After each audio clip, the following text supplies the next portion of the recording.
Hi, Anton. Yep, loud and clear.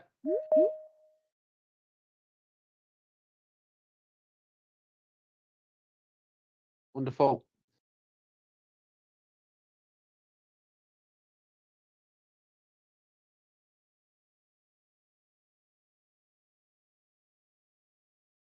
Hello, can you hear me? Very well, thank you. Very well indeed.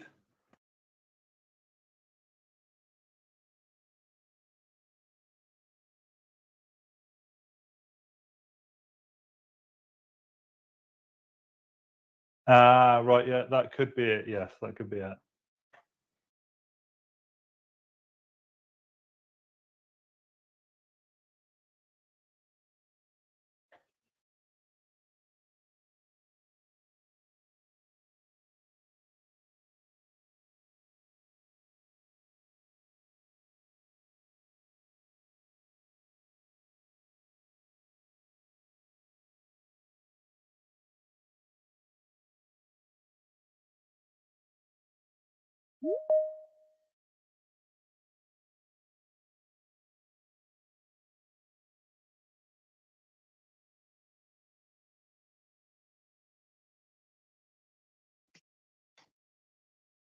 Can you hear me, Susan? I can, yes. Hello. You can. Hi, how you doing? You all right? I'm good, yeah. Good stuff. Well, thank you very much for joining us. We're just waiting for one more person to to join us on the panel here, and then we will get going. I think that might be him. Let me just double check it if it's... no, not yet.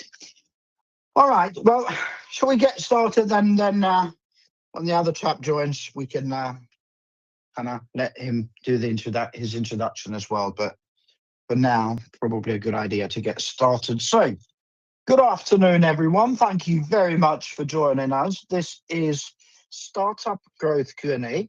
I believe it's our 160th session. We've been doing these now, for 4.5 years. And the idea, it's quite simple. You see, unfortunately, over 90% of startups fail. And the top 3 reasons for that are 1, market fit, 2, running out of money, and 3, not having the right people. So hopefully, the idea to go to market and grow your business can be something we can help you with, because you see, any of those reasons don't really matter if you get them right, if you can't sell whatever product or service you have, and if you can't sell that to the right people. So I've got 4 amazing people with us today. They're going to take questions from the audience, and hopefully we'll be able to help you go from the 0 to 1, or why not even 0 to hero. The way we're going to do this is that for an hour, we'll start with some quick introductions. Then I'll be asking my panelists for them sort of most important do's and don'ts when it comes to early stage growth. And then we will start taking questions from the audience.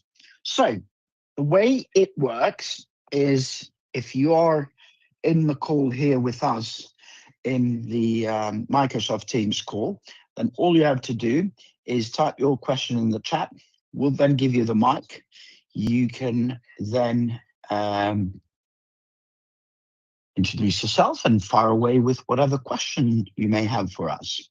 Now, for those of you that are on the live streams, whether you're on LinkedIn, YouTube, Facebook, or Instagram, please remember that unfortunately, we are unable to monitor your questions there live.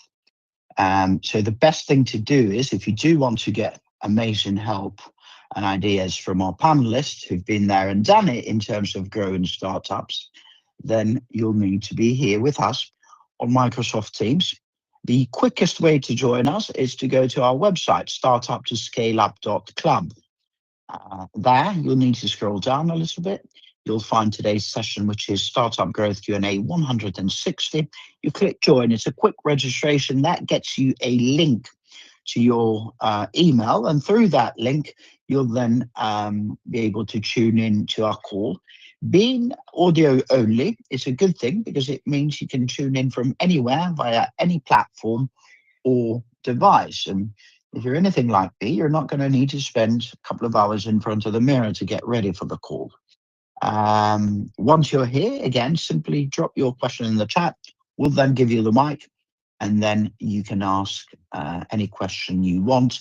My advice is to not leave it for last second, because we're only here for an hour, and then we often end up running out of time and unable to call. So get in the queue and drop your question in the chat ASAP, please.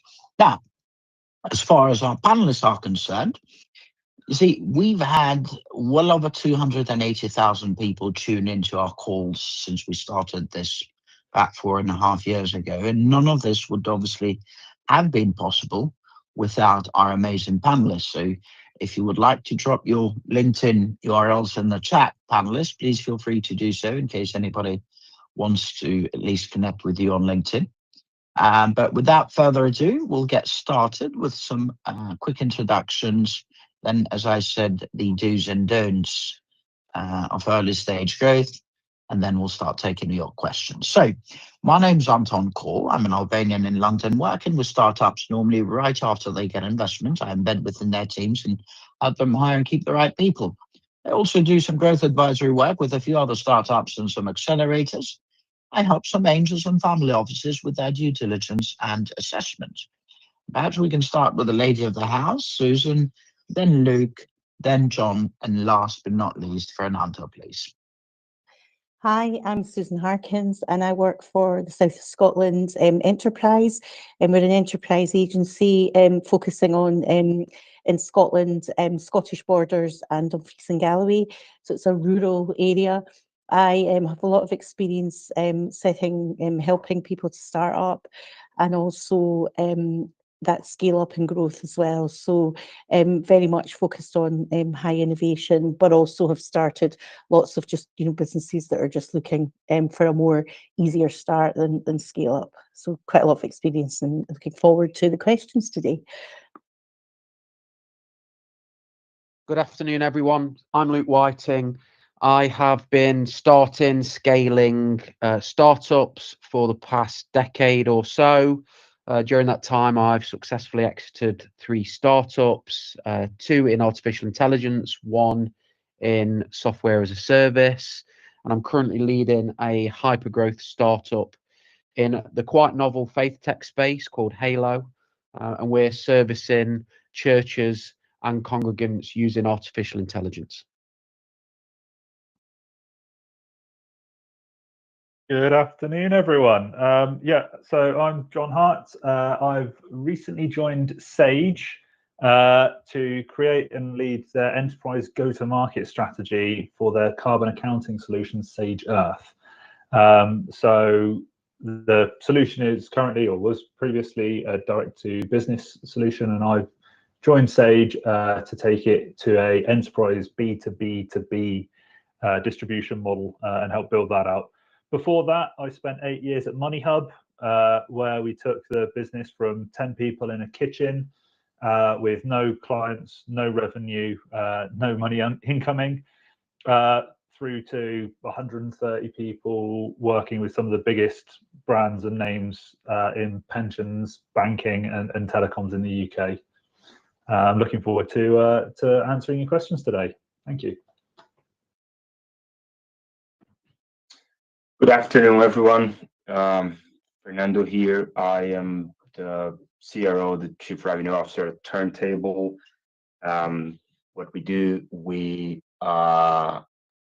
train software engineers in Ghana and place them in the UK, essentially for startups, but also for tier 1 kind of financial institutions. Apart from that, I'm also an advisor and a go-to-market strategist for a company called Basic, which is like developing the new digital inventory 3D printing kind of solution. Think about what Spotify did with the music we're trying to do for spare parts in the industry. And previously, before these 2 experiences, I was involved in a couple of startups from 0 to from 15 people to 350 people, from $500,000 revenue to above 20 million back in the days. Primarily experienced in SaaS and AI for the enterprise sector, but currently doing a lot of SMB as well. So yeah, excited to be here and looking forward for the questions. Back to you, Anton. That is amazing. Thank you very much, team. I really appreciate you joining us today.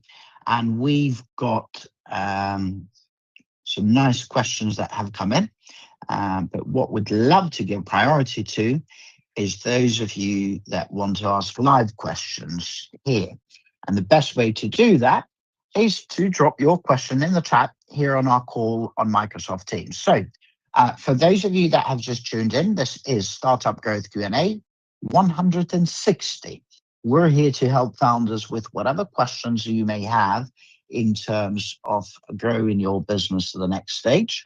You may want to perhaps get ideas on how to go to market, or maybe user acquisition, vendor acquisition, partner acquisition, client acquisition, maybe some growth hacks, or just generic stuff in sales, marketing, branding, or advertising, and anything within that sphere, really. There are no wrong questions, and there's no need to be shy. It's a learning curve for us all.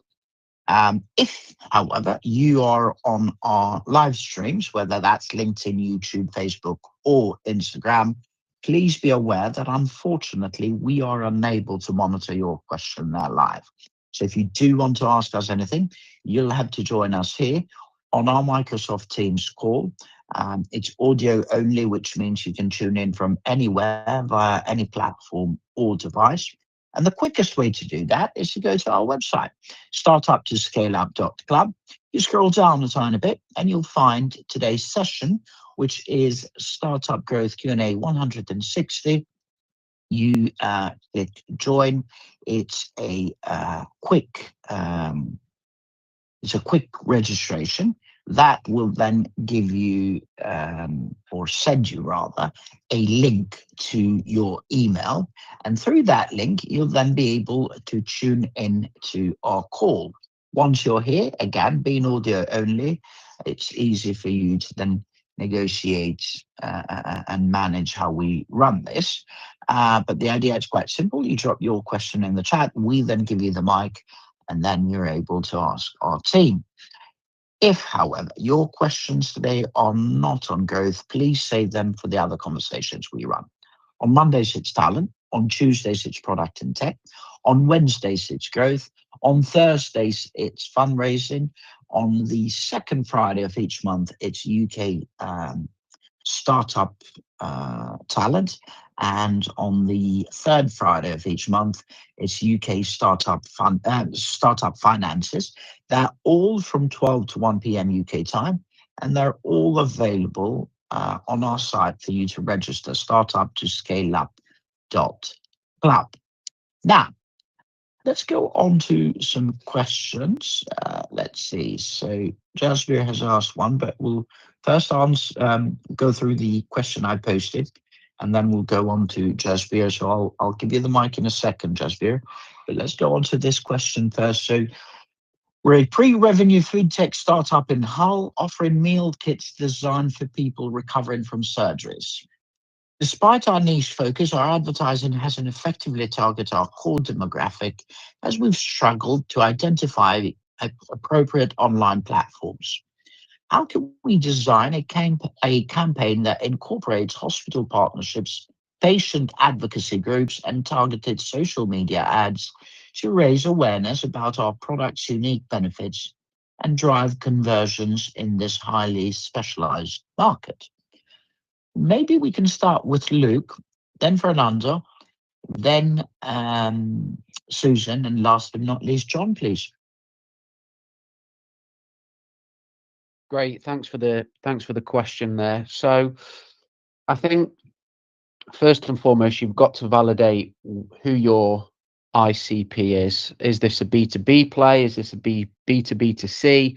Or is this direct to consumer? And I think whilst the product offering is the same, identifying your channel for growth early on and validating that is key. So I suppose my initial thoughts on really how to get this to a point of revenue generation and also validation would probably be to look at your hospital partnership playbooks. So I think realistically, for these types of products, offering some type of pilot, a free 4-week pilot as an example, and start local. So if you're based in Hull, I believe that there is a university teaching hospital in Hull. So given that people tend to like to do business with local businesses, to increase your brand awareness and your brand loyalty, I definitely think about starting there, starting local, and starting to look to offer some type of pilot program specifically for hospitals, because equally you're then going to gain a lot of traction and credibility by working with such a prestigious B2B client that can then potentially leverage their network in order to expand your reach to your target demographic. So that would be my immediate thoughts, an immediate kind of 101 playbook if I was going to try and take this to market as my product.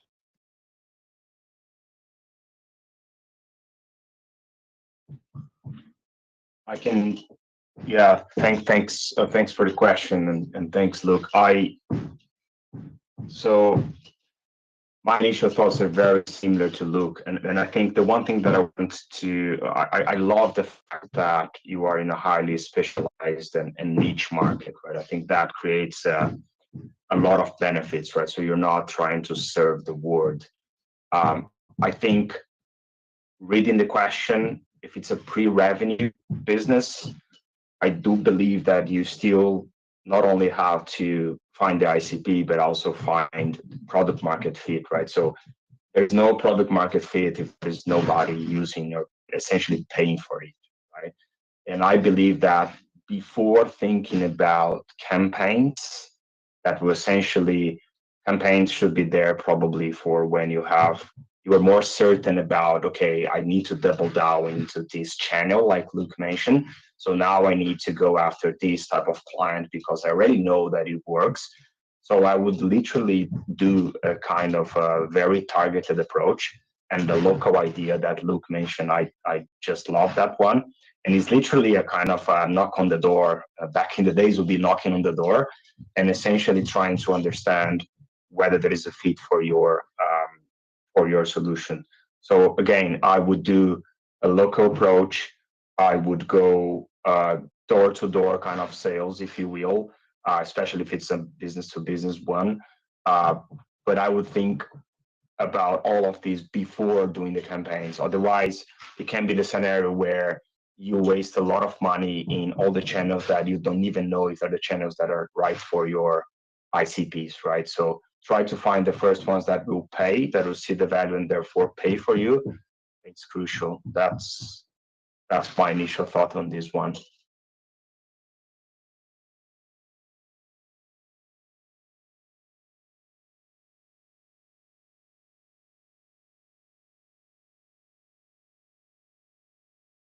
I think we said John, and then last but not least, Susan, or the other way around. Whoever wants to go first out of the two of you. Susan? Oh, yeah. Well, not much to add. I mean, I think the advice that's been given previous is actually spot on. I don't think I would got really much to add. I think it's really, really important just to re-emphasize what our last two speakers have said, is that you need to validate that market. You need to know who your customers are and then who you're selling to. And actually, my head is going round, is this business to business? Actually, could it be direct actually to the consumer? Because I'm thinking meal kits, post surgery, they might necessarily be in hospital. So there's a lot of validation needs done there. And yeah, that localized, start small, get small groups of people that you think that you've identified, and validate that market, because that's then the first step to then building who your customers are. You're building your marketing. So start with that validation. Yeah, nothing else to add to that one. Thank you, Susan. Anything to add here, John? Yeah, I think I'm last, and given those three great answers, also probably least as well. So yeah, no, I think the answers that have gone previously are absolutely spot on. The big thing that stood out to me was really kind of, where is the budget? Who's going to be paying for this? I think that's a really important piece of the puzzle. And yeah, making sure you have that product market fit and a reason that people would actually want to put their hands in their pockets and pay for it. I think the only thing to kind of build on it is that kind of like, can you try to generate and build some demand and interest in these meal kits and the potential health benefits, recovery benefits, those kind of long-term kind of positives from good nutrition? Is there something that you can do to actually work with these advocacy groups, or co-fund some research into the benefits of these pre-packed meal kits, so that you can actually start to generate some conversation in the industry around the benefits of them and why people should actually start to want to pay for them, and actually start to almost generate that conversation and demand in the hospitals, with potential budget holders, or with whoever might be funding these initiatives, to really kind of actually start to generate that demand and that interest in it. It sounds like quite a nascent kind of new idea or offering. So you might have to really start to kind of drag the industry towards you by hosting those webinars, finding experts, getting them to talk about the benefits of it, and then really publicizing that and pushing it. Thank you very much. And gonna. I know I'm risking repeating the brilliant advice that the others have given here, but I would definitely focus on either finding partnerships to go to market or some form of B2B to C, because the idea is quite simple.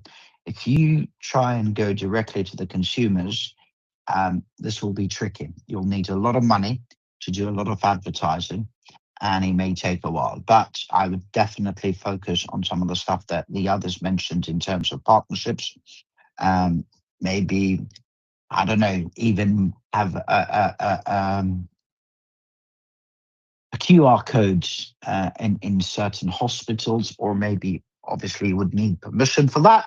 But maybe even you could even do guerrilla stuff where you literally go to a hospital car park with leaflets, and you literally put those leaflets on every bleeding car that you see parked there. You go around and talk to people.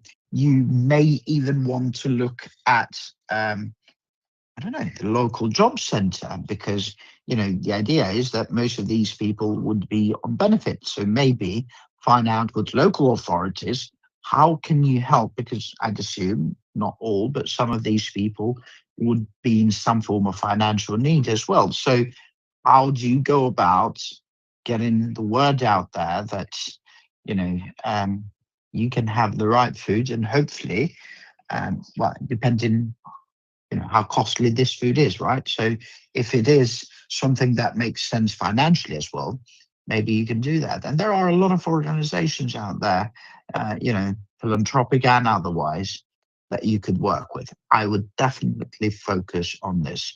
Stand on the shoulders of giants.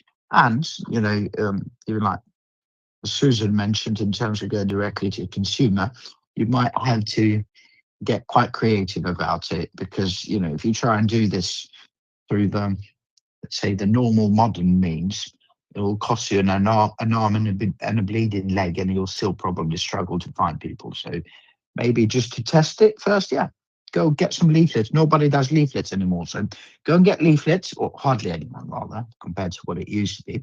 Go and get some leaflets and put it in every hospital nearby. Go to their car parks and put that leaflet before it starts raining badly on their windshields. Right, we've got 35 minutes to go. So maybe if we can include in myself, especially myself, if we can try and take about a minute to answer questions from our panelists, that would be great. In the meantime, Jasbir, can you hear me? Are you audible? Yes, I can hear you. Good afternoon. How are you? I'm doing absolutely good. And you guys have no idea, like I found you guys immediately after during Diwali. Turns out to be the biggest sparkle of Diwali guest, because I was really struggling with so much of thoughts, like where do I find the right guidance and solutions? And I came across you guys, I don't know, through LinkedIn only. So coming to the question is that I am in a, I have so many things in my mind to bring it somehow a creative well-being, right? Well-being in terms of innovation, lot many things has happened. Being a creative at my heart, and I have done my masters of creative writing, and building a community cinema with my youngest son in South Yorkshire, where we want people to come and connect with each other. So the idea which I had in my mind is that what I realized, like people who are working in 9 to 5 jobs, or maybe even the charities or the organizations, where in the daily life stress they are too much glued to their screens, where they sit 9 o'clock till evening, and they don't have much of interaction where they could go out and meet people, so they stick around those situations. In addition to that, I have already also realized that when I was going through so many appointments with the GP, where you go, you wait for your turn and all such places. So there I came with an idea, because I used some part of creativity in my life for my younger son and for myself, because my younger son was diagnosed with juvenile eye arthritis, and he's a young filmmaker with whom we are creating this community cinema. And then I came with a solution where I myself has used the power of connecting with the universe in terms of using cards as a message from the tools. So many people get, very much confused. They said, is it oracle cards, prediction and all? But no, that's not the case. It just every day you get connected with some sort of giving a break in your mind to find a switch. So I have a different idea where we can create a kind of a creative corner in every place, where anyone who just maybe going out for a break, for a coffee, or maybe waiting for their turn, going for a meeting, or something is bothering them, they just go to that corner and they can just pick up the cards which I wanted to create from my own creativity, and look at that what that card is telling them, just to give them a switch from the screen, from their own mind. I And see. and then Yeah, go on. so looking at that card, that how that card is speaking to me. So I have done that model with the Barnsley library, where there was an open mic. I earlier participated there as a poet. I read my poetry, but then on the next open mic I went with my cards, because I'm an oracle card reader. And there is a big myth, people said they predict, they give the fortunes information. No, that's a bullshit, that's not the case. I see them as an NLP tool, as an anchor, because I'm an NLP practitioner. So I have utilized them. So there, when I gave the cards, I started the event after the host announced the event. I distributed the cards to people, and the way people got the cards based on what they were discussing was mind blowing. I hear. Well, first and foremost, Jasbir, happy Diwali. Thank you Uh, so much. I hope you enjoyed it. In Yes. terms of these ideas, so the second one was the cards that will sort of switch something in people's well-being and kind of take their mind off their busy daily lives, maybe work as some kind of inspiration. Am I right? Yes. Yes. Okay. Yes. And And the yeah. first one, sorry, and the first one was finding some form of getting people together to work with to work Community with each cinema. other to work with each other in terms of gathering for community cinema, basically. Yes. Okay, Yes. so I'll give you my quick two pence and then I'll pass you on to my experts. Thank you. Number one, focus on one thing. Don't try and do everything, just start with one. Yeah. Number two, try and focus on something that you can use the power of technology, because you can reach more people. But maybe initially you can test these in an analog manner. Now, in terms of what I've seen work well when it comes to startup success, and if you've got a pen and paper, that's both for you and the others listening, feel free to take this down. There's something I call NWIDS just here. So N stands for need. You've got to think, what is the need you're fulfilling or the problem you're solving? W Yeah. stands for want. You've got to think, who's going to want this? How can you get to them? And most importantly, how can you get them to pay for it? Because if nobody pays for what you have, you don't have anything. I stands for innovation. What is the innovation that you're bringing to the fore? Here, perhaps a good idea to think about is, what are you doing things differently? Like, I mentioned the card spot. I'm thinking, can you then digitalize this? Whilst most people have Yes. various cards, can you do that? D stands for disruption, Jasbir. Basically, the bottom line of this is probably thinking, who are you going to steal clients from? Because one thing I've learned, if you think that what you have is new and nobody else has done it, it's either the wrong thing or you haven't done your research. And I'm not talking about you personally here, but I'm talking about as a founder, right? Yeah. And S, which is probably just as important as the problem solving, stands for scalability. You got to think, how can you scale this to take it to a position where you're making enough money for you and the people that may have invested in you, as well as those working for you. So how do you go about it? What is it you need? What is it you have and don't have? And the bottom line, to wrap it all up, because I just noticed I've gone on for too long, is focus on something that you know best, that you are strongest at, and you have the best connections and ways to go about it. That's a good start in my view. But maybe we can start with Susan, and then John, and then Luke, and last but not last, Fernando, what thoughts they have on these two business ideas of yours and what their advice is. Yeah, thanks, Anton. So for me, having set up sort of local groups of bringing people together, just what Anton says, there has to be a want and a purpose.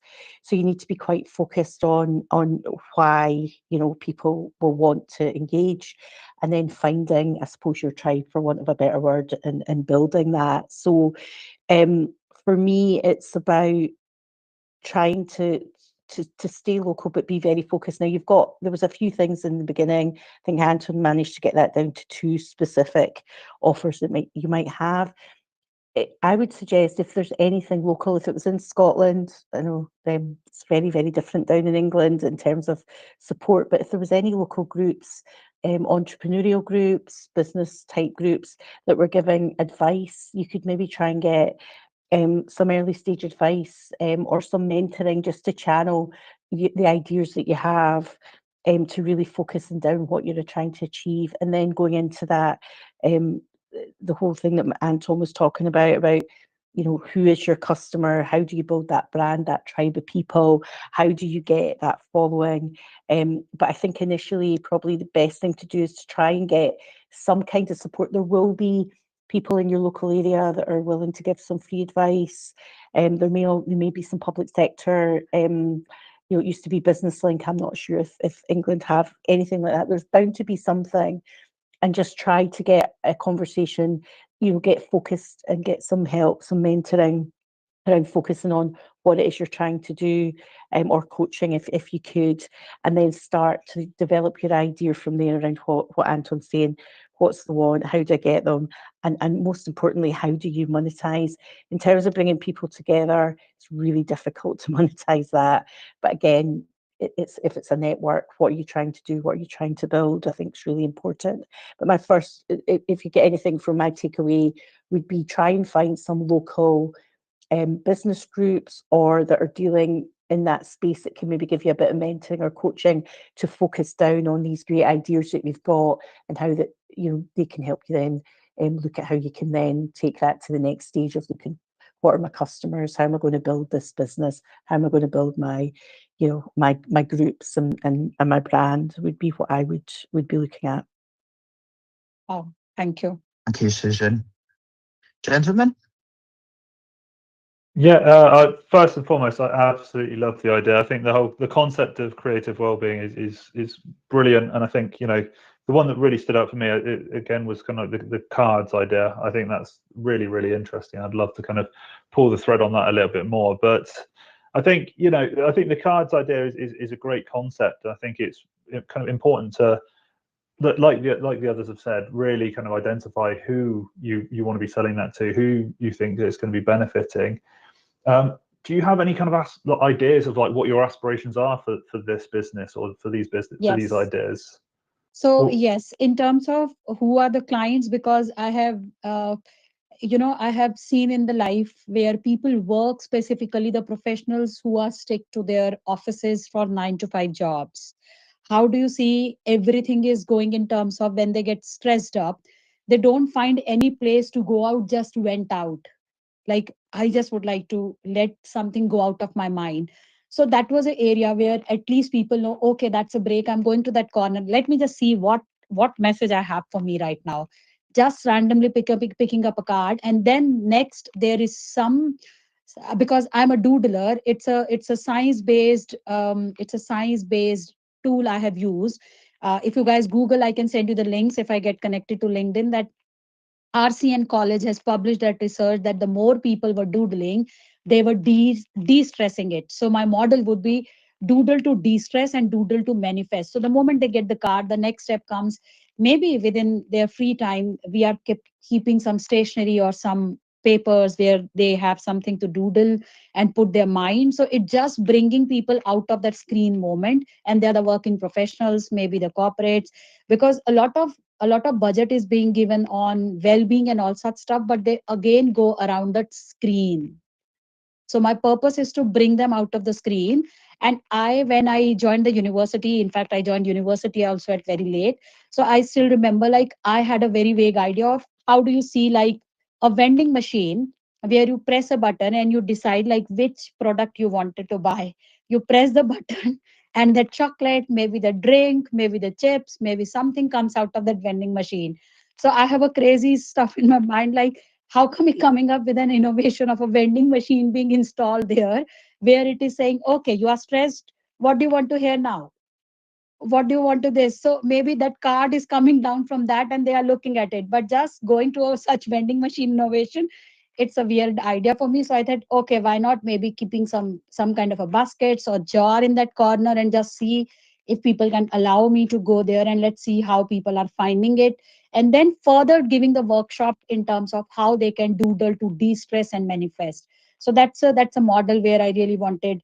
Maybe it can be a subscription model where I would be putting that vending machine, the cards being utilized, and then we are then again refilling them and then coming up with the workshops where I can teach them. That's my strongest point of maybe doodling cards and being an NLP, helping people finding a creative well-being instead of stressing up here and there in the screen. So I hope I answered your question.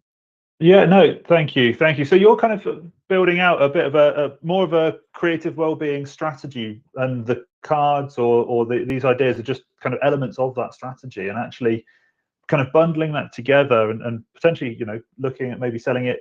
There's a lot of businesses out there that do well-being strategies for the workplace. So, there are employee benefits consultancies and other well-being, providers that are selling into the workplace. So that for me would be an immediate kind of thought about how can you package, this entire strategy, the workshops, the, quote unquote vending machines, those types of ideas. How can you package that into something that you can take to a business and actually sell it as a positive for their workforce to help them reduce stress, improve productivity, improve the well-being of their staff? There's an immediate kind of correlation between the service you're providing and the business benefits that could unlock some budget there for you.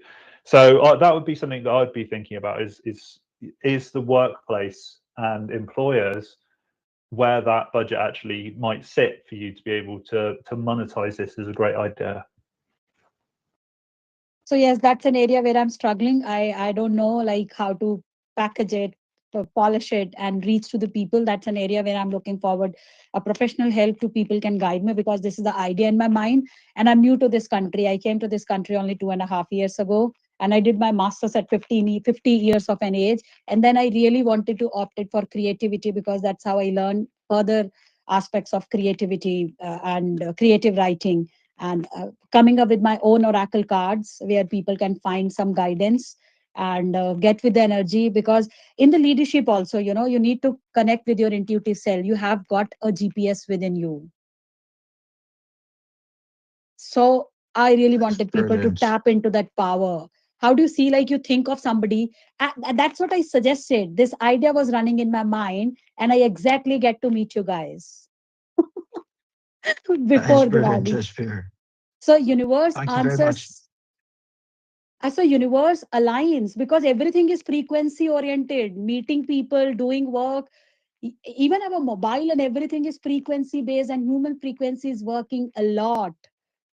So Indeed, they do. Let's Jasbir, let's hear from Luke and Fernando what their yes, thoughts are on packaging this.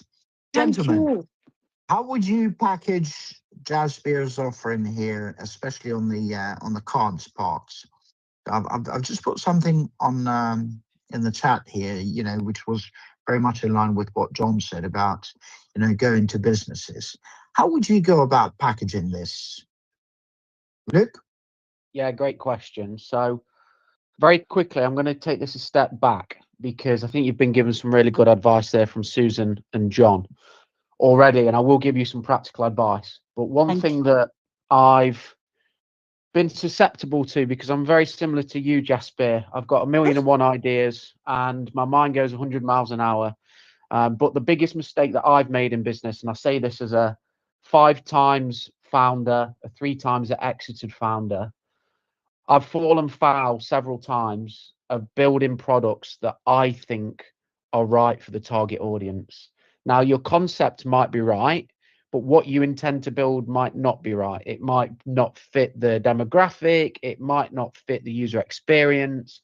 I'm not suggesting it won't, but my biggest piece of advice that I could give to you today would be go and validate that idea first. And I know you said you've already done some initial validation and you've got some really good feedback and some really good understanding, which is great, but continue to go and do that validation. So my advice to you now would be buy the book called the Mum Test. It's all about validation and researching with your ideal customer profile. Read that book, go out and do some further validation. The second point that I'd mention is, first and foremost, well done to you for not letting age be a barrier to entrepreneurship, to go back and do your masters at a later stage in life, to come up with this idea and want to take it to market shows incredible strength. And I want to commend you for that. And the third thing that I would say would be get the right support. So there's a lot of online forums like Be the Business that offer 12 weeks, 12-month business mentorship for completely free. And I would very much encourage you to do that. In regards to the strategy, I think John's already alluded to this. You've got 1,000,001 ideas that are all based around community well-being. And I think that that's a fantastic initiative. It's a fantastic thing that both corporates and SMEs are wanting to do more as part of their corporate social responsibilities within business.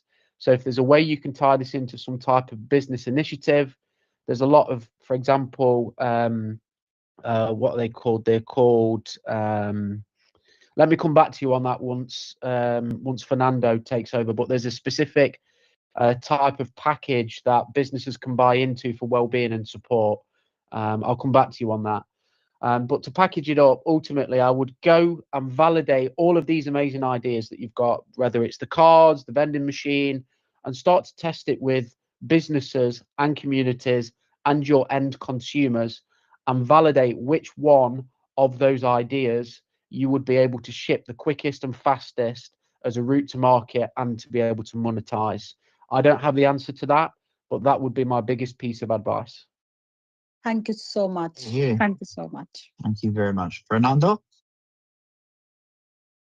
It's very tough to be the last one. So I don't think I have. I do agree with. I strongly agree with Luke. I think there is a need to go there and validate, and pick and try to, through this validation. I think what will inevitably happen is that you are going to find one big problem, which is big enough and is urgent enough for the business to move forward, which will eventually be one that you are thinking about and eventually be something very different, right? And your capability will be like to really kind of switch from one to another and kind of pick the right one. I often see in this space that the ROI angle is very tough to prove. So I would, throughout this validation, try to understand the ROI and create something that will be easy for the businesses to justify the investment. Because as we all know, all the corporations right now, they have these well-being programs and they're pouring money into this space, but very few players, as far as I am concerned, they can really even provide some visibility on ROI. The businesses, ultimately what they want is increased productivity, increased satisfaction of the employers, and retention ultimately, right? So I think that will be something that I will always have in my mind, the ROI kind of angle. And ultimately, just Jasbir, I think we can connect over LinkedIn. I'm not advising, but I'm in contact with two entrepreneurs, two ladies that are doing fantastic kind of projects within this area. One is creating a social media to take people from outside online and put them offline. It's funny that they're creating a social media to basically bring people offline. It's called Pixie. It's a very, very cool idea. She's already got some inroads into governments in mainland Europe, but she's doing some interesting inroads in England, and I'll be more than happy to introduce you to the lady, to Alex. And the other one is WellMatch.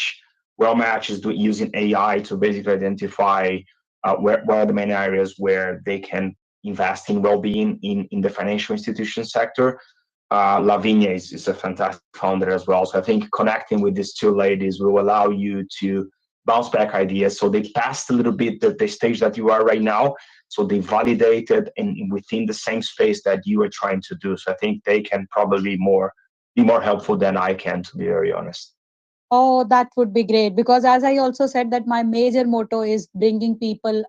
The going for a community cinemas was also a concept of bringing people out of their house and sit together and connect. Human connection is losing nowadays. Despite we are connected with so many people and so much of screen time is happening when people work. That's the whole concept where people can have a switch in their day-to-day life. So that's the whole concept behind my thought process also.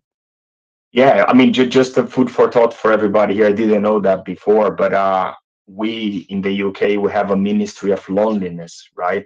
I think Oh, Japan was the first. Yeah, Japan was the first one to introduce one. The UK has a ministry of loneliness for more than 5 years right now, and I think is one of the top three problems of the country right now. We don't see, right, because people are in their houses yes, scrolling the phone, and then businesses are shutting down, right? yes. Cafeterias, restaurants, discos, clubs, all of that stuff. So it's a massive thing, and I think connecting with it with these ladies, particularly with Alex from Pixie, it'll be super interesting. Oh, that's And great. and to touch on that loneliness thing, Fernando, Mother Teresa mentioned this even before the income of internet. That was over 50 years ago when she got the Nobel Prize. That she mentioned that the biggest disease we have today is not poverty, but it's actually loneliness. So that's a good point. Jasbir, I would strongly suggest that you try and put together, if not a business plan, at least, and feel free to search for this on Google. It's easy to find templates, a canvas and also a product roadmap. There are a lot of local authorities, central government, various organizations that do give some decent grants for this kind of stuff for you to explore and put things together. But you definitely would need to maybe find a way. I can't remember. Somebody here mentioned earlier, it might have been Luke in the previous question. Somebody mentioned, yep, the accelerator thing. So find some accelerators because they would help you, one, refine the business idea, refine the product, get to an MVP perhaps, and most importantly, find co-founders, because once, finding the right co-founder, by the way, can be harder, or at least as hard as finding a life partner, a husband or a wife. And most importantly, most failures and breakups tend to be from finding the wrong co-founder. But if you Yes. find the right one, then you're laughing. So it's not easy, but it definitely helps to have a co-founder. But I would definitely focus on niche in this. Try not to do everything. Start with one, see if that works, and then either add something to it or scrap that and start something else in terms of that offering. So try to bring it together and niche it down. I hope that helped, Oh, and a lot. would love to hear from from you and on your progress in the future. So feel free to join us again. I think you joined us on WhatsApp as well, so that's where we share the future Q&A. So hopefully we'll hear from you again. Thank you very much, Jasbir. Thank you so much to all of you. And can I get the details of university? What you said, University of Loneliness, is that No, I think Fernando mentioned Ministry of Loneliness. Is that right, Ministry Fernando? of? That is correct. You can search is a UK high official that take cares of the loneliness in the country. You can Google that. You find a report that's super interesting. If you don't find, let me know. I can share that with you. Oh, please. And can I get connected to you also? Because I can find Anton and not others. So if I could connect so that I can update you guys what I'm doing. So that would be a sense of something. I'm doing something with some guidance, but a lot of information. And in fact, this idea is driven by my own lived experience looking after my son as a young child.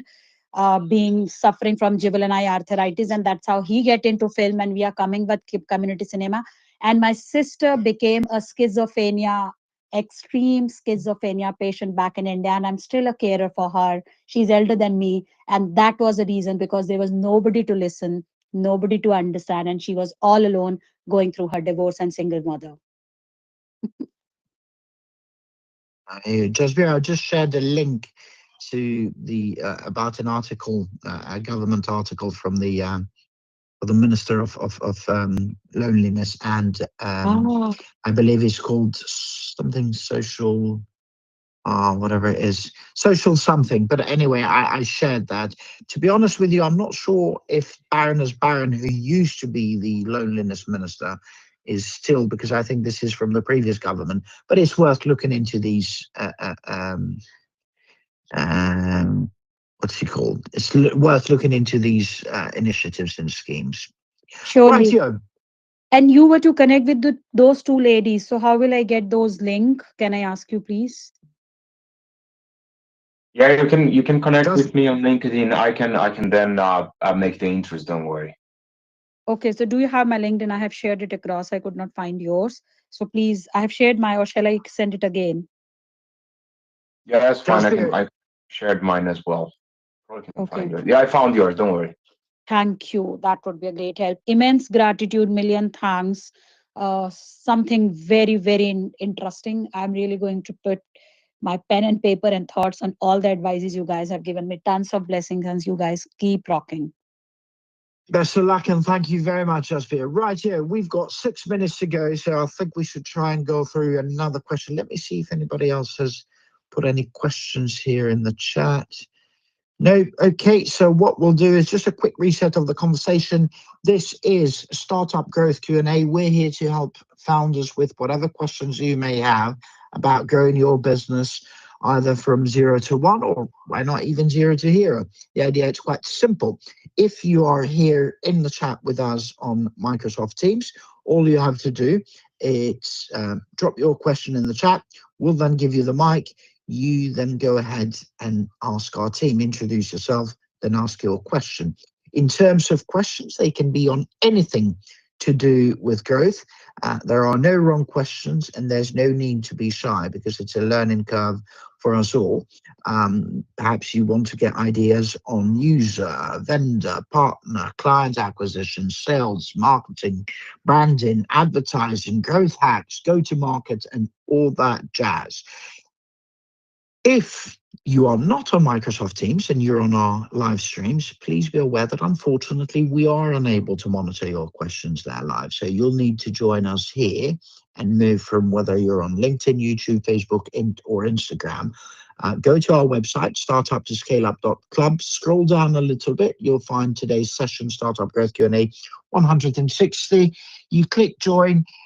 It's a quick registration. That gets you a link to your email. Then through that link, you can tune in to our call here on Microsoft Teams. It's audio only, which means you can join from anywhere via any platform or device. If your questions today are not on growth, save them for the other events we run: Monday Style and Tuesday's Product and Tech, Wednesday's Growth, Thursday's Fundraising, second Friday of each month, UK Startup Law, and third Friday of each month, UK Startup Finances. They're all from 12 to 1 p.m.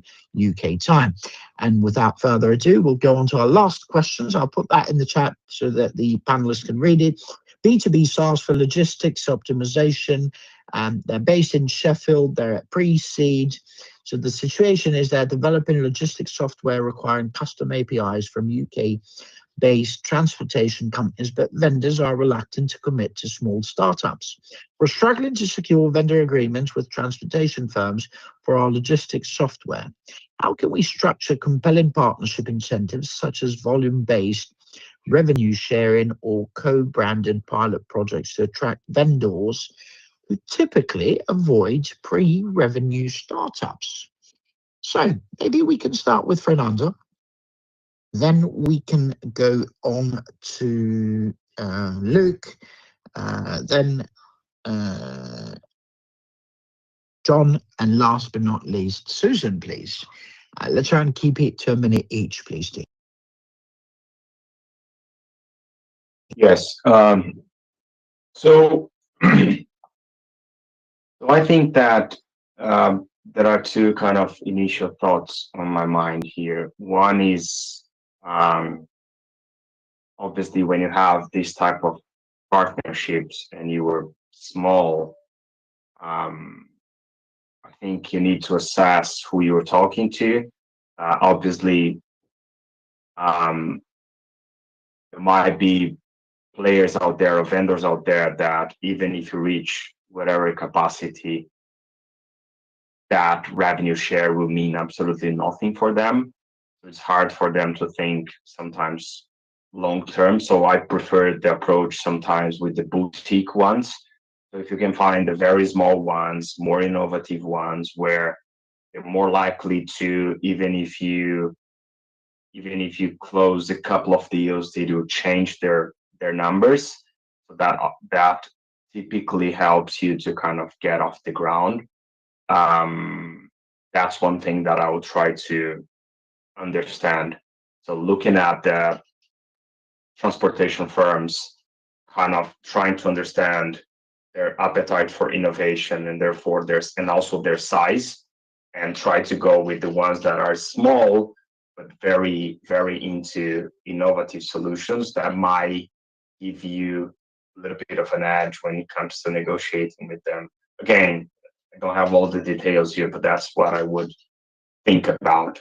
If you go to a big one with big revenues, I don't see a reason, unless it's very disruptive, that they would partner with you. So that's the initial one, the initial thought that I have.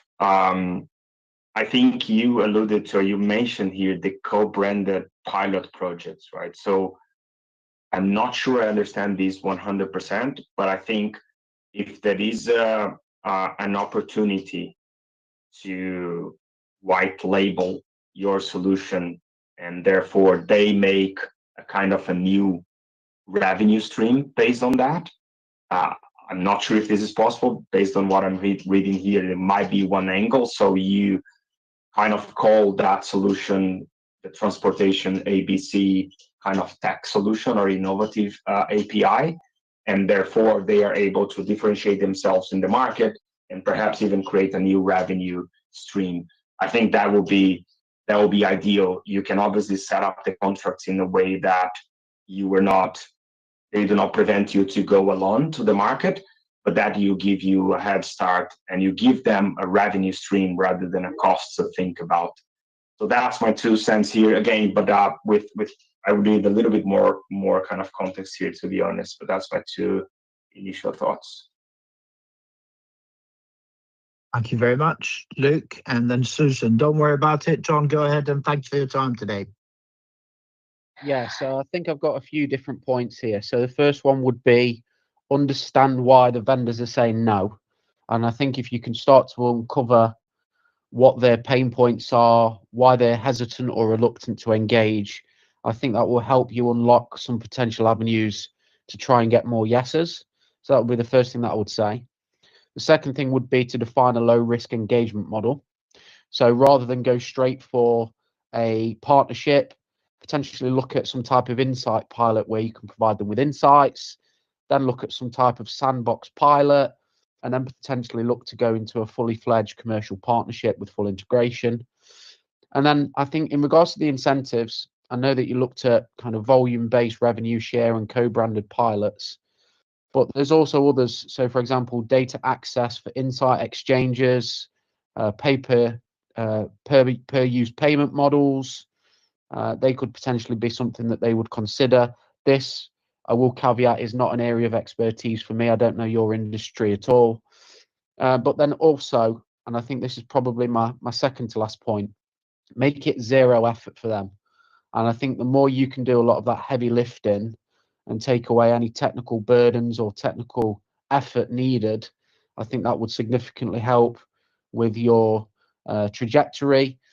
And then the last thing, again, I don't know anything about your team, don't know if you're experienced in the industry or not, but having been at pre-seed and knowing kind of what your focal point is, yes, it's revenue generation, it's scalability, it's also funding.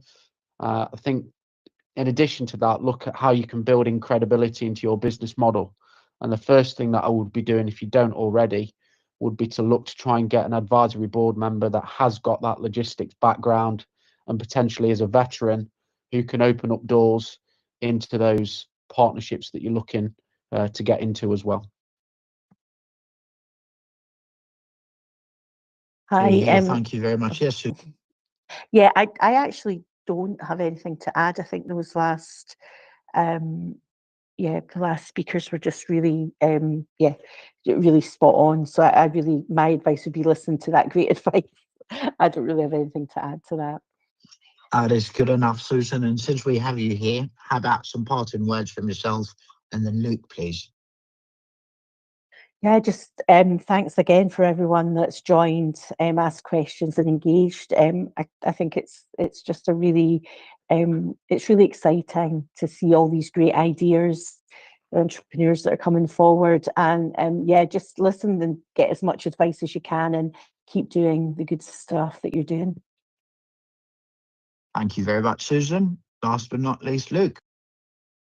Yeah, I think first and foremost, thanks for having me again on, Tom. Real pleasure to be here and use some of my knowledge, wisdom, learned experience, scars and failures to help others. And I love giving back to the startup community. So just to very quickly finish, some do's and don'ts from me, just to kind of summarize and encapsulate my thoughts around the startup journey. The first one is validate before you scale.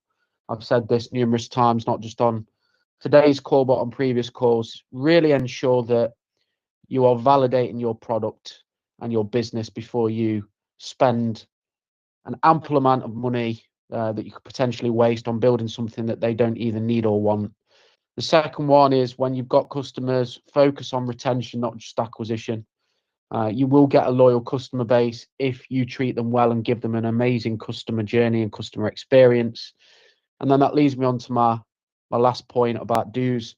Make sure you nail that core experience for your end user. And then in regards to don'ts, don't chase vanity metrics. It's something that I've fallen foul of in my experience of being an entrepreneur and a founder. And then secondly, don't try to be everything to everyone. Focus on a niche, focus on a vertical, and make sure you focus on those pain points and how you can help your end customer with a viable, affordable solution. And then the third thing, startups are really difficult to manage when it comes to products and hiring and growth and managing cash. So make sure you don't overhire or overbuild. We live in a world where spinning up products and validating ideas can be done probably 10x or 100x compared to what it could be done maybe even as short as 3 years ago. So just make sure that, as I say, you leverage the tools, skills, and capabilities you've got in order to validate and scale sustainably. Here, well, thank you very much for those words, and thank you for your time and wisdom today, Luke and the others. Just before my parting words, a couple of things worth mentioning. Number one, we run 6 regular events. Mondays, it's talent. Tuesdays, it's product and tech. Wednesdays, it's growth. Thursdays, it's fundraising. Second Friday of each month, it's UK startup law. and third Friday of each month is UK Startup Finances. They're all from 12 to 1 p.m. UK time. You can register to any future session via our site, startuptoscaleup.club. When you're there, you may also want to join our WhatsApp community. At the top and bottom of our site, you'll find a WhatsApp icon that you can click on and join various groups we have on WhatsApp, where you can connect with other founders, you can connect with other investors and operators, as well as, of course, our amazing panelists and mentors that we have on our chats. I've just posted here in the chat a link to a specific group on WhatsApp that we've created just for startup growth. So feel free to join through that.